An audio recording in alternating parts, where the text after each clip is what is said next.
Éloi Guillotin va nous rejoindre maintenant, cofondatrice et CEO de Beyond Aero. C'est une jeune femme que Forbes a déjà distinguée dans son classement sur les jeunes femmes de moins de 30 ans à suivre. Et nous, on va non seulement la suivre, mais aussi la recevoir.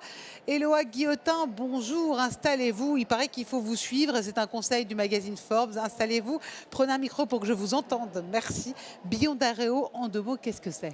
Bonjour, enchantée. Beyond Aero, c'est un avion hydrogène. En 2 mots. D'accord. Ouais, avion hydrogène qui fait un peu plus. J'ai pris un peu littéralement. C'est bien. On est un avion électrique, donc c'est un petit avion d'affaires, 6 places, mais pas propulsé avec une batterie au lithium, mais avec une chaîne propulsive hydrogène. Donc des réservoirs gazeux, une pile à combustible et un moteur. Et ça n'existait pas avant?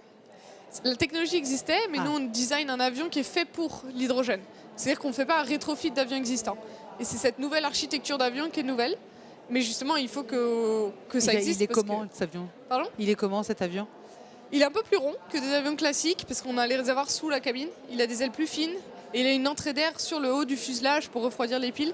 Voilà, il a quelques caractéristiques un petit peu... C'est un jouet pour petits garçons, quoi.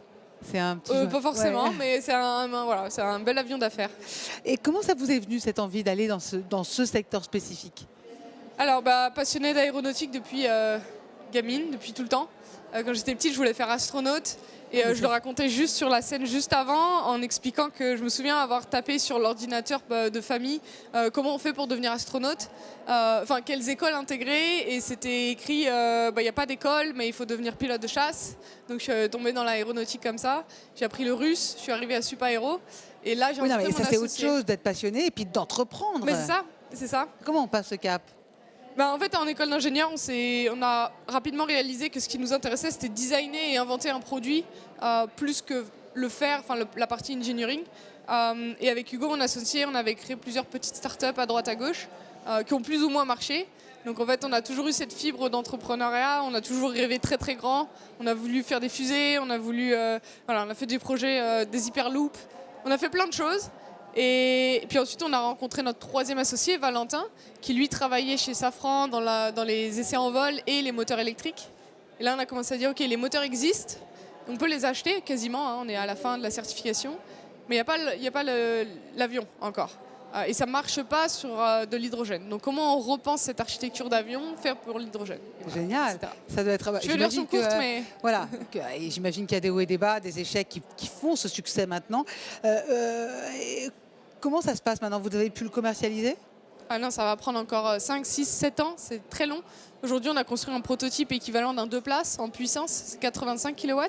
On n'a que 2 ans, l'entreprise est assez nouvelle.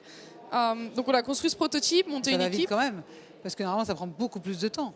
Alors on est un petit avion, c'est un avion 6 places, donc il fait un peu moins de 20 mètres de long et d'envergure.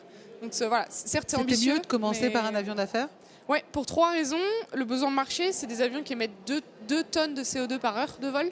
Ouais, on s'en rend pas compte, mais c'est vraiment conséquent. Et du coup, c'est quand même des clients plus fortunés qui peuvent aussi investir et nous aider à développer l'innovation.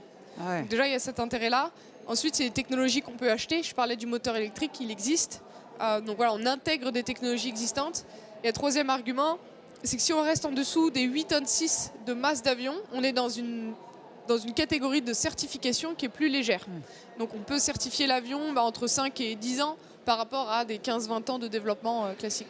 Vous êtes jeune et votre parcours est assez brillant, c'est ce qui vous rend plus fier? C'est que le début, voilà, pour l'instant l'avion ne vole pas, donc tant qu'il ne vole pas, on ne peut pas dire que c'est un succès.